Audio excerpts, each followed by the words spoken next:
ગઈકાલ રાત્રે Gorwa police station વિસ્તારમાં ગોરવા ગામમાં મસ્જિદની બાજુમાં આ કામે ફરિયાદી આરીફભાઈ હમીજીએ એમના પિતાનું ખૂન થયો છે એ બાબતની ફરિયાદ આપેલી છે.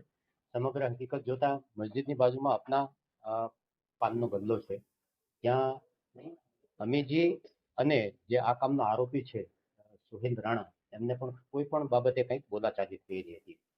આ વાતનો ખાર રાખી અને સંદીપે એમના બનેવી સોહિલ રાણાએ એમના બનેવી સંદીપ વાઘેલાને કોલ કર્યો, જે મધુનગરમાં રહે છે. એટલે એ બંને થોડી વાર પછી ગોરવા ગામના ગેટ પાસે બાઇક લઈને આવતા ત્યાં આ કામે મરણ જનાર અમીજી જે છે એ ત્યાં ચાલીને આવતા હતા. બાઇકમાંથી ઉતરી અને તરત અમીજીને માથા ઉપર 2 કે 3 સપાટા એમને મારેલા છે અને સ્પોટ ઉપર જ અમીજીનું ત્યાં ડેથ થયેલું છે.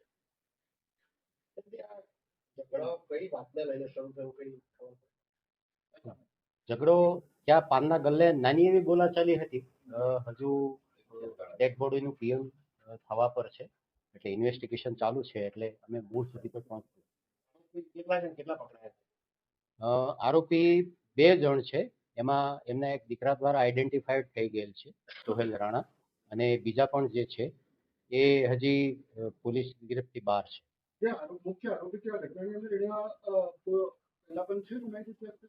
ના, એમનો ગુનાહિત ઇતિહાસ ચેક કર્યો પણ એવું કંઈ હાલમાં રેકોર્ડ ઉપર છે.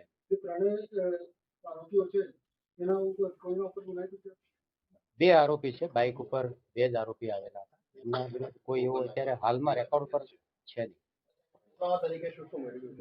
પુરાવા તરીકે સ્થળનું એક તો આપણે પંચનામું કર્યું છે, ઇન્ક્વેસ્ટ પંચનામું કર્યું છે, એફએસએલની મદદ દેવામાં આવેલી છે, અને જે સાંયોગિક પુરાવા જે છે એ માટે પોલીસ અત્યારે એમની તપાસ ચાલુ છે. હા, સીસીટીવી અવેલેબલ છે. સીસીટીવીનું એનાલિસિસ કરી અને જ્યારે જાહેર કરવા પાત્ર થશે લાકડાનો સપાટો જે છે, જેને આપણે જનરલી હાથો કહી શકાય, પાવડા અથવા કોદાળી.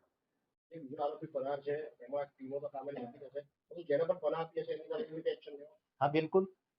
ગોરવા પોલીસ સ્ટેશનની લોકલ 2 ટીમ, ઝોન 1ની એલસીબીની એક ટીમ, ડીસીબીની એક ટીમ, એમ 4 થી 5 ટીમો જે બીજા આરોપી છે એમની પાછળ લાગેલી છે.